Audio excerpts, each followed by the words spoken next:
உயிரோட கூட்டிட்டு வந்து இப்படி போடமா தர்றாங்களே, இது நியாயமா இவங்களுக்கு? சிவகங்கை மாவட்டம் மடப்புரம் காளியம்மன் கோவிலுக்கு வந்த பக்தர் ஒருத்தர் தன்னோட காரை பார்க்கிங் பண்ண சொல்லி கோவில் தற்காலிக ஊழியர் அஜித் குமாரிடம் சாவி கொடுத்திருக்காரு.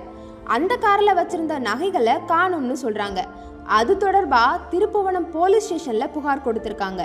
போலீஸ் அஜித் குமாரையும் கூட 5 பேரையும் விசாரிக்கும் போது அஜித் குமார் உடல்நல குறைவால் மரணமடைஞ்சாருன்னு போலீஸ் சொல்றாங்க. ஆனா 2 நாளா போலீஸ் விசாரணைங்கிற பேர்ல கடுமையா அடிச்சிருக்காங்க. அரசியல் தொடர்பு தான் போலீஸ் அடிக்க காரணம்னு சொல்றாங்க. அஜித் குமாருக்கு கார் ஓட்ட தெரியாது.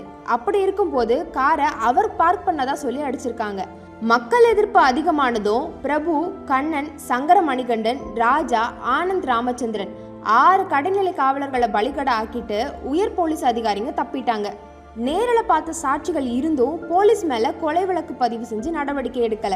திமுக ஆட்சிக்கு வந்த நாள் முதலா காவல் மரணங்கள் அதிகமாகிடுச்சு, குற்றங்களும் அதிகமாகிடுச்சு. நிர்வாக திறனற்ற முதலமைச்சர் ஸ்டாலின் கையில போலீஸ் துறை இருக்கிறதால இப்படி நடக்கும்னு சொல்றாங்க.